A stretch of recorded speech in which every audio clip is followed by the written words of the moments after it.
Hi, welcome back, everybody. I am very excited today to be here with Hyun Lee and Jaewon Royce Choi. They're both here from Northwestern University, and we'll be talking more about their recent article titled Acceptance Propensity of Pre-roll Skippable Ads, an analysis of large-scale clickstream data using dynamic linear models. So thank you both for being on the podcast. I really appreciate it. Thanks for having us. Of course, yeah. I think this article I love so much about it. It's like you got large data set, you're looking at video ads, you're looking at pre-roll stuff, right? There's just so many cool things happening with this article. But maybe to start us off for people who may not have had a chance to take a look at it yet or read it, could you give us kind of an overview of what it is that you're investigating and then how it is that you go about investigating it as well? Yeah, sure. Our study, so actually the focus on understanding what we refer to as unobservable ad acceptance propensity. So that is actually the underlying likelihood of viewer will choose to accept rather than skip an ad, which drive viewers' behaviors. But unfortunately, we could not measure the propensity directly. But using large-scale click-through data from 10,000 users and more than 36,000 ad sections and applying dynamic linear models, we were able to model how ad acceptance propensity changes over time. So what we found was that acceptance propensity is not static at all, dynamic. It evolves over repeated ad exposure. So frequent, predictable ad exposures reduce this propensity, maybe due to ad fatigue or boredom.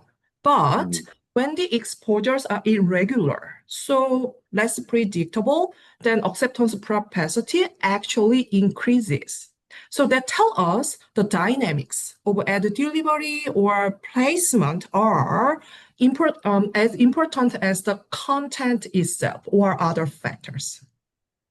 Interesting. Okay. So it basically it's like if people see the same ad very often, they'll be much less likely to want to actually watch it. They'll be much more likely to skip it. Whereas if they kind of randomize or scatter the ads across like time, right? They'll be more accepting of it. Yeah, correct. Yeah, exactly. Yeah. Yeah. Oh, very cool. Yeah. So like tell us more about how you went through and analyzed it, because I know you've got an impressive data set as well. Yeah. So you mean about the data set?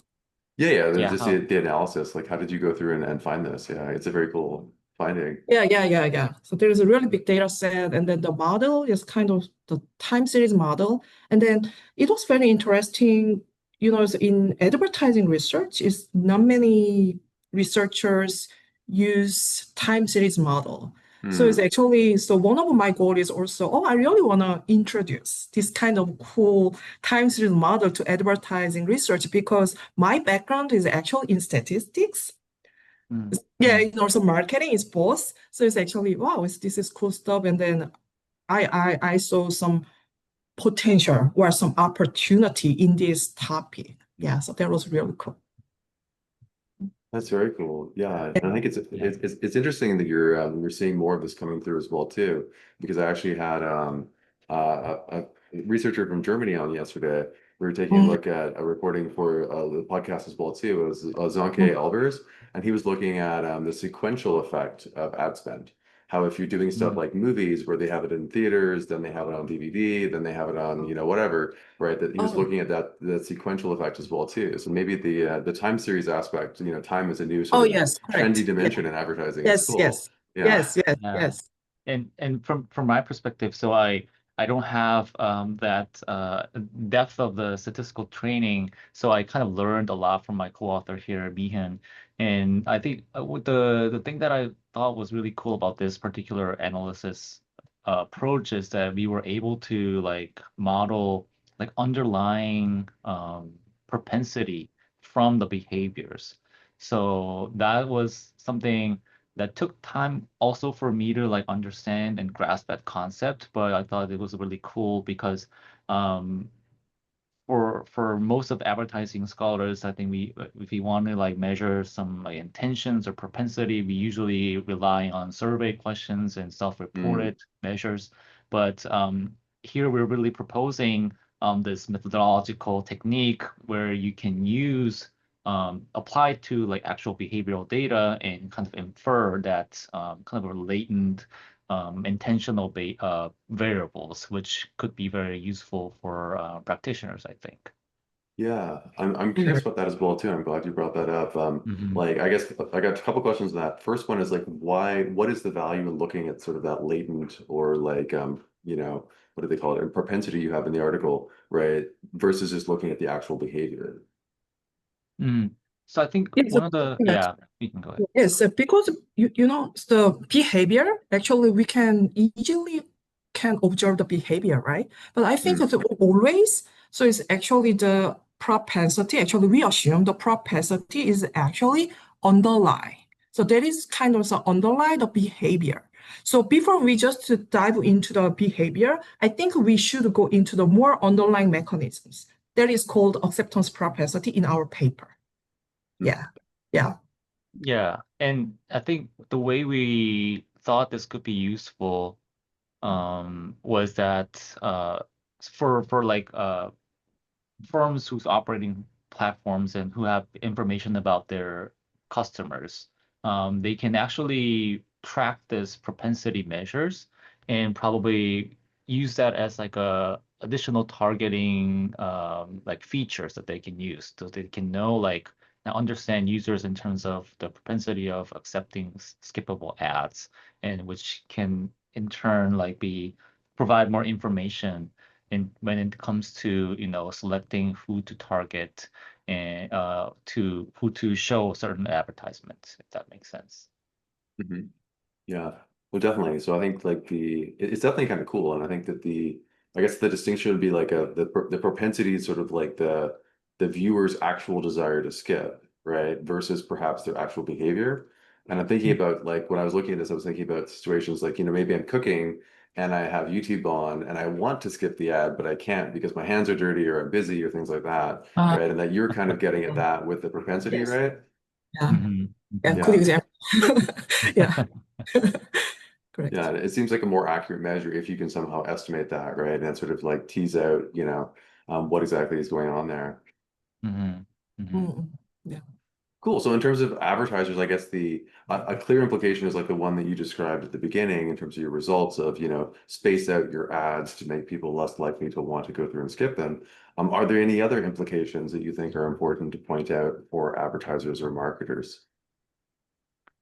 So I think you're right about that. So I think the largest implication that you mentioned is about it's not just about like what you are showing to them when it comes to skippable ads, but also like how often and when. So the temporal aspects of it. So where our results are really showing that when ads appear like too much or too frequently and too predictably, people's their underlying willingness will go down.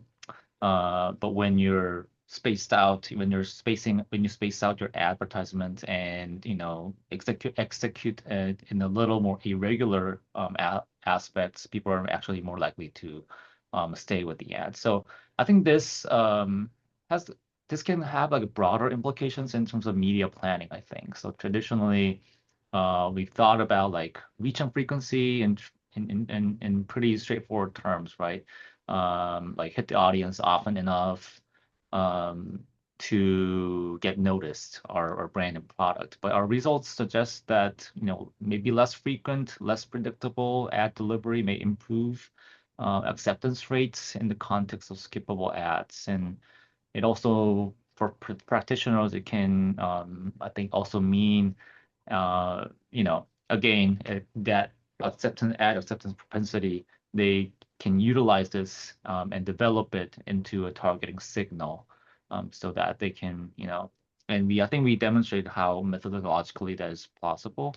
And so, yeah, maybe those are the key implications for practitioners that they can get from our article. Awesome. Yeah. I'm curious as well too, like where did the idea for the article come from? Was it Oh, just this idea. watching? Yeah. Yeah. So as usual, actually, this is also the started with kind of notice the big gap in existing research. The skippable ads are really popular everywhere for now. But my understanding, so most previous research, including my previous publications in JA and IJI, so just looking at the behavior, the observed behavior, correct? Just to skip or not, or how to watch it. But we didn't try to understand the underlying drivers of those actions. So at first I realized, so what if I could model the unobserved acceptance propensity dynamically using actually some real world data? Then I think I could start to uncover some of those patterns, some propensity. So I applied dynamic linear model, which is kind of familiar with me. And then there is pretty cool way to take what's not directly measured and make it actionable for both the researchers and practitioners. Yeah. That's the Very starting. cool. Yeah. That's awesome. Yeah. And then in terms of like speaking about the study itself, like any challenges that you ran into as well too while going through and doing your modeling and writing up the paper.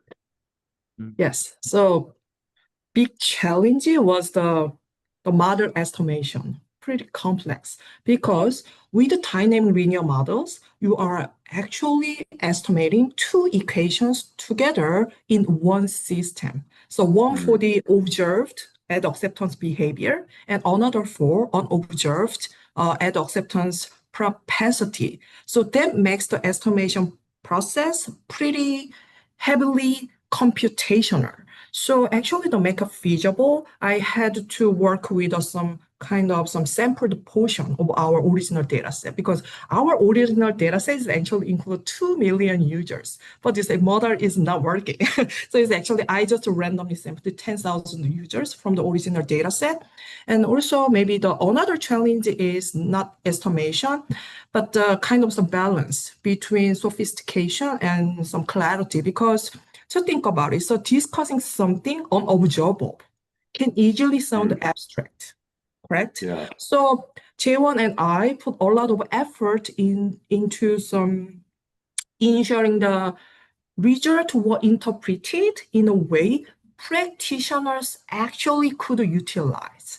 So our goal was for advertisers and platforms to see our research, not just as on some academic modeling exercise, but as on some practical tool to better understand and engage our audiences, actually their audiences. Yeah. Yeah. I think it's quite cool, and it reminds me of like I'm sure we've all heard this about how if two customers complain, there's probably a ratio of like 50 or something that didn't complain, right? But like, and I think it's similar here that there's probably different. You can maybe you have gone through and looked at this already, but different groups like maybe different genders complain, or sorry, different genders like skip at a higher level rate, or different types of platforms that you're using, whether it's social media versus TV or things like that. And sort of being able to estimate that difference between what the actual behavior is in terms of skipping and what the true desire is, gives us a better sense of how we might want to be displaying those ads. Yeah. Yes. Yeah. Cool. Okay. Well, final question, of course, is always the fun one, which is looking at where to next, right? So you got really nice insights coming through in this article. What other different avenues might you be exploring or might you think would be useful for other researchers to go through and take a look at? We think there can be a few directions that could take this further. So first, our study used behavioral clickstream data, a very large one, which is really powerful for uncovering real world patterns, but it doesn't really tell us much about why people accept or skip advertisements. So we were able to dissect their underlying propensity, but we're not yet sure about why that's driving their propensity. So future work would combine ideally these behavioral data with some form of self-reported measures like perceived value or annoyance, or to better understand the actual psychological mechanisms behind that acceptance propensity. And another thing that we thought was possible is that it comes from the limitation of that we only looked at one platform in one country. So it will be, again, valuable to test whether these dynamics we're seeing hold across different cultural contexts or different kinds of video platforms, such as short form versus long form streaming services, or taking deeper dive into some of the ad context congruency might be an interesting avenue. And also, the intersection between acceptance propensity and the message factors would be interesting to examine as well. So, for instance, does irregular placement matter more for certain types of ads, like emotional storytelling versus informational advertisements or other product types? And I think some of the things we thought finally is the time period. We studied a 4-week period with brand new ad campaigns. So these advertisements were not seen by the users before. So viewers' habits and expectations may shift, right? So a longer time investigation will be important, I think, and tracking how these acceptance propensity evolves across even longer times, like months and years. How habits like chronic skipping play into it would be another interesting avenue that we can expand to. Yeah, there's so many different avenues Yeah. with this one, right? It's kind of Yeah. wild, you know? Yeah. Yeah. And also, it would be interesting to extend to other types of skippable ads, for example, some mid-roll or end-roll. Yeah, I think absolutely. we kind of, due to the data limitation, we only looked at the pre-roll skippable ads, but now is actually like YouTube, they are kind of some combined pre-roll, mid-roll, end-roll. So I think it's kind of the user's behavior, I mean, the acceptance propensity may be different across the types of skippable ads. So actually, that is what I'm really interested in is actually so for my future research, actually. Yeah. So Yeah, that'd be yeah, cool. yeah. I wondered as well too, like it was just with like, because I'm doing some stuff on like Gen AI, as I'm sure a lot of people are, but I'm just wondering like how much of a difference do you have to make before it's seen as like a new ad? Like if you just change the background or if you just change like the something Uh, else, like is that enough to make it seem fresh? Like what um, is that threshold, right? Like it could be kind of cool oh too. yeah, it's Yeah. cool. That Yeah, is yeah, interesting. yeah. Mm. That is Mm. good. There's so much. I mean, I feel like you've got like Yeah, lots of work cut yeah, out. yeah. Yeah, well, thank you so much for coming on, and hopefully, I'm excited to see some more research coming in from your team, looking at video ads and pre-roll skipping as well too. And I love your new construct as well too. That's fantastic. Thank you. Well, thank you for having us. Of Yeah, course, thank you so yeah. much.